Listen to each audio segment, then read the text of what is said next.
खुशामदीद कहता हूँ आपको, मैं Zia Haider, I am a motivational speaker. Topic जो हम डिस्कस करेंगे, जो हमारी प्लेलिस्ट चल रही है, वही है basic business tip part 3। Basic business tip part 1 and part 2 already मैं बना चुका हूँ। अगर वो आपने नहीं देखी है तो उसकी लिंक डिस्क्रिप्शन में दिया हुआ है, वहाँ जाके आप दोनों वीडियोज़ देख सकते हैं। तो शुरू करते हैं business tip number 5। Business tip number 5 है create uniqueness about your business. देखिए, कोई भी ऐसी इनोवेशन क्रिएटिविटी अगर आप अपने बिजनेस के साथ करते हैं तो उससे कस्टमर का फुटफॉल आपकी तरफ बढ़ेगा। कहते हैं first impression is the last impression, बिल्कुल सही कहते हैं। अगर एक मार्केट है, उसके अंदर 10 दुकान है, 10 दुकान के अंदर एक दुकान आपकी है। अगर आप कोई भी क्रिएटिविटी कर देते हैं अपनी शॉप के साथ, तो जो कस्टमर आ रहे हैं, अगर 100 कस्टमर आ रहे हैं तो 80 कस्टमर आपके पास आएंगे और बाकी 20 कस्टमर उन 9 दुकानों पर डिवाइड हो जाएंगे। कोई भी क्रिएटिविटी आप एक्स्ट्रा लाइटिंग कर देते हैं, कोई साउंड चला देते हैं, या फिर कोई क्रिएटिव बिलबोर्ड बना देते हैं। एग्जाम्पल से आपको समझते हैं। अभी जो ये आपको स्क्रीन पर तस्वीर दिख रही है, ये है कार प्रिंट की। देखिए किस तरह इन्होंने क्रिएटिविटी करी हुई है कि एक कार ऐसा लग रहा है जैसे शोरूम को तोड़ के बाहर निकल रही है। इनका अपना एक बजट था, उस बजट के हिसाब से इन्होंने क्रिएटिविटी करी कि एक कार को इस तरह निकाला है जैसे कार शोरूम को तोड़ के बाहर आ रही हो। कोई भी जाने वाला जब इसको देखता है, उसके दिमाग के अंदर ये एंट्री रजिस्टर्ड हो जाती है, ये कार का शोरूम है। बाकी सारे शोरूम के बारे में किसी को नहीं मालूम, लेकिन जितने भी बंदे वहाँ से गुजरते हैं, इस शोरूम के बारे में ज़रूर पता होगा कि एक शोरूम है जिसके बाहर से गाड़ी ऐसी निकल रही है। क्यों? क्योंकि इन्होंने क्रिएटिविटी करी हुई है, इन्होंने इनोवेशन करी हुई है। आपका कोई बिजनेस है, कोई भी नहीं जानता आपकी दुकान कहाँ पर है, कैसी है, क्या नाम है, लेकिन इनको सारे जानते हैं। हर आते जाता गुजरता वाला देख के बोलता, कहता वाह यार क्या ज़बरदस्त क्रिएटिविटी करी है। कोई बंदा पूछता है यार मुझे कोई कार खरीदनी है, प्राडो खरीदनी है, बड़ी गाड़ी खरीदनी है, तो आप कहते हैं मुझे कोई भी इल्म नहीं है, ना मेरा इंटरेस्ट है गाड़ी में, लेकिन एक शॉप मुझे ऐसा पता है जो तारिक रोड पर है, उसके बाहर ऐसे गाड़ी निकल रही है जैसे शोरूम तोड़ के बाहर निकल रही है, वो कार प्लेट्स का नाम है, एक ही शॉप का पता है। कोई भी क्रिएटिविटी करें, कोई भी इनोवेशन करें, ताकि आपकी दुकान की एक्सेसिबिलिटी बढ़े। जब एक्सेसिबिलिटी बढ़ेगी तो कस्टमर वहाँ पर आएगा। ना सिर्फ नया कस्टमर आएगा, बल्कि रिटर्न कस्टमर जो होता है, जो पलट के आ रहा होता है, जो आपसे ख़रीद के जा चुका होता है, रिटर्न आपको सेल देने के लिए आता है कि यार मैंने आपकी शॉप से कोई परचेजिंग करी थी, मुझे बहुत अच्छी चीज़ मिली थी, चलो क्यों ना मैं दोबारा आपके पास जाऊं, लेकिन आपकी शॉप नहीं मिल रही है। क्यों?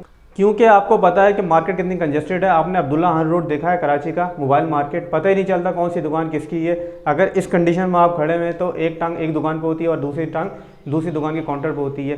और जो फ्रंट की दुकान है, एक दुकान के अंदर अगर 5 काउंटर हैं तो पाँचों काउंटर अलग अलग बंदे के हैं, मतलब एक दुकान के अंदर 5 दुकानें। इतनी ज़्यादा कंजेस्टेड मार्केट है कि समझ ही नहीं आता कहाँ से गेट इन और कहाँ से गेट आउट। जोड़िया बाजार, गोल्डन मार्केट, सबकी कंडीशन ऐसी है। इसमें अगर आपकी कोई शॉप है और कोई कस्टमर आपसे कोई चीज़ परचेज करके गया है, रिटर्न आया आपको सेल देने के लिए, लेकिन आपकी शॉप मिल नहीं रही है, वो दर बदर घूमे जा रहा है, कभी इस गली कभी उस गली, एंड में परेशान आके किसी और दुकान से वो परचेज करके चले जाता है। तो कोई भी ऐसी क्रिएटिविटी आप करेंगे तो वो कस्टमर को याद रहेगी और वो आपकी दुकान पे इजीली पहुंच जाएगा। वो आपको बता देगा मुझे फलानी दुकान बता दो जिसके बाहर ऐसी क्रिएटिविटी हुई हुई है, जिसने मोबाइल जो है न्यू लाइट्स का बनाया हुआ है, या उसने कोई अजीब कोई एक्स्ट्रा चीज़, कोई एक्स्ट्रा इनोवेशन करी हुई है जिससे आपकी पहचान। अभी आप स्क्रीन पे ये तस्वीर देखें, इन्होंने क्या लिखा हुआ है, ये एक आई क्लिनिक है। इन्होंने लिखा हुआ है अगर आप अपनी आंखें अपनी बेगम को नहीं दिखा सकते तो हमें दिखा दें।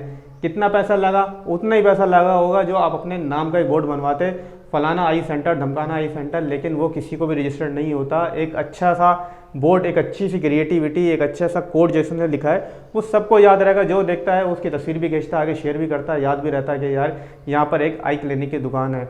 अब इस साहब को देखिए, इन्होंने लिखा है मुर्गी के स्पेयर पार्ट्स, मतलब बाइक के स्पेयर पार्ट्स तो सुने थे, गाड़ी के स्पेयर पार्ट्स तो सुने थे, ये मुर्गी के स्पेयर पार्ट्स सेल कर रहे हैं। मतलब चीज़ तो ये वही सेल कर रहे हैं जो एक आम चिकन सेंटर या मुर्गी की दुकान वाला करता है, लेकिन इन्होंने तरीका थोड़ा सा क्रिएटिव कर दिया, थोड़ा सा कोड कर दिया है कि मुर्गी के स्पेयर पार्ट, जिसके अंदर इन्होंने लिख दिया सीना, चेस्ट, लेग पीस, चिकन चाप, कीमा, गर्दन, पोटा सब दस्तियाब है। अब जब कस्टमर देखता है तो उसके दिमाग के अंदर एक एंट्री रजिस्टर्ड हो जाती है कि हाँ ये एक दुकान है।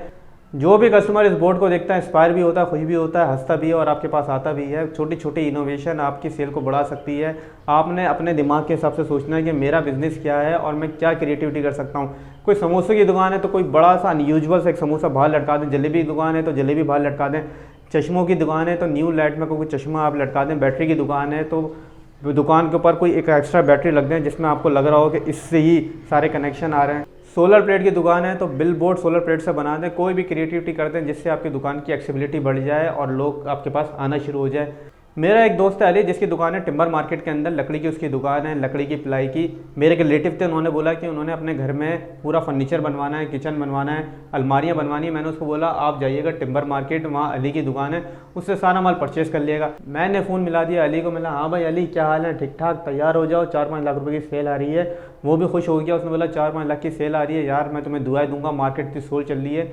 4-5 लाख देखे हुए भी टाइम हो गया, भेज दो कस्टमर को। मैंने बोला अपने रिलेटिव को, अंकल को, मैंने सीधा आप जाइए टिम्बर मार्केट, अली की दुकान है, वहाँ से माल खरीद लिए। अब हमारे वहाँ पे अंकल गए, वो ढूंढने जा रहे हैं भाई अली की दुकान कौन सी है, पहले एक से पूछने, दूसरे से पूछने, 30 को पूछने। कोई भी ऐसी क्रिएटिविटी उसने नहीं करी हुई जो निशानी बताकर मेरे अंकल उसकी शॉप तक पहुँच जाए। उस मार्केट में मिल गया एक 1.5 होशियार बंदा। उसने बोला कि भाई आपको क्या सामान चाहिए। उसने बोला सामान मुझे कुछ नहीं चाहिए, मुझे अली की दुकान पर जाना है। उसने बोला आप रिटर्न कस्टमर हैं, आप दोबारा इस मार्केट में आए। उन्होंने बोला नहीं, मैं दोबारा इस मार्केट में नहीं आया, बल्कि मैं फर्स्ट टाइम आया हूँ, मैं जिया के रेफरेंस से आया हूँ, अली की दुकान पे जाना है। उसने बोला आजा मैं आपको अली की दुकान पे लेके जाता हूँ। वो अपनी दुकान पे ले गया। उसने बोला भाई अली खाना खाने गया, सारा का सारा माल उनको भेजा और अंकल को रवाना कर दिया। अब मैंने देख लिया अंकल माल ले आए, मैंने मिला दिया अली को फ़ोन। मैंने हाँ भाई मज़ा आया 4-5 लाख रुपये सेल का। उसने बोला कौन से 4 लाख, कौन से 5 लाख, मैं तो इंतज़ार में मर गया कब आएंगे भाई तुम्हारे अंकल।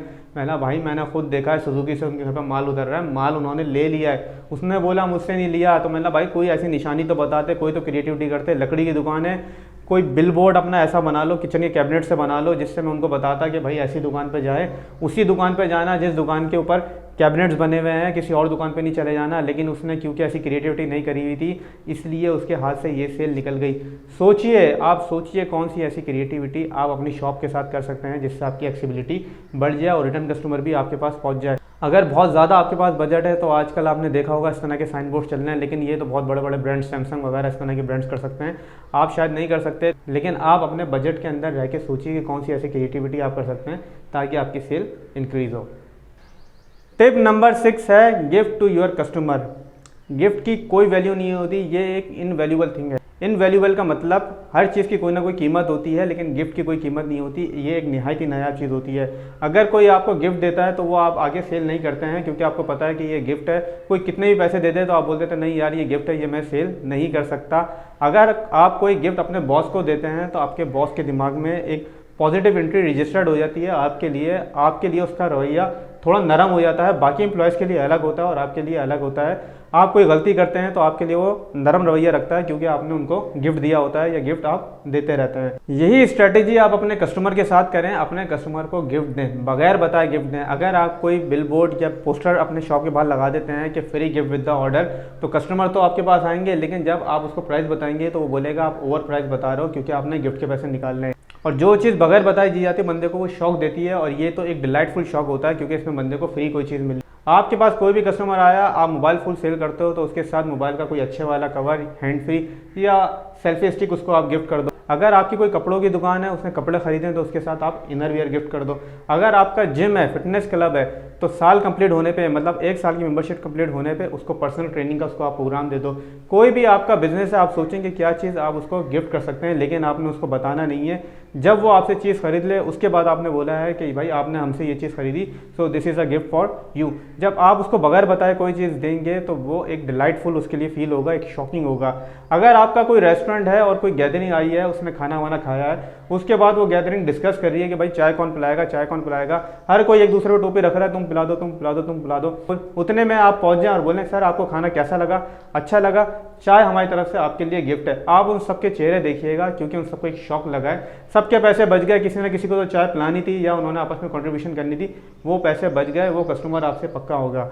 जब कोई कस्टमर आपके पास आएगा और वो बोलेगा, कोई सामान परचेस कर लेगा और परचेस करने के बाद बोलेगा आज आपने मुझे गिफ्ट नहीं दिया, तो आप बोलोगे आप पहले आ चुके हो, बोलेगा नहीं मैं तो पहली दफ़ा आया हूँ, मुझे किसी ने बताया था।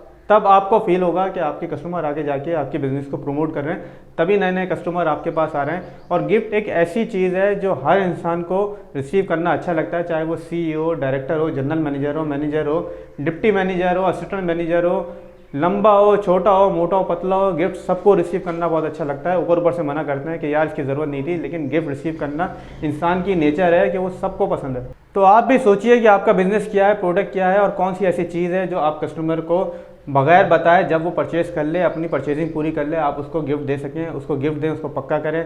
वीडियो को लाइक करें, चैनल को सब्सक्राइब करें। Thank you.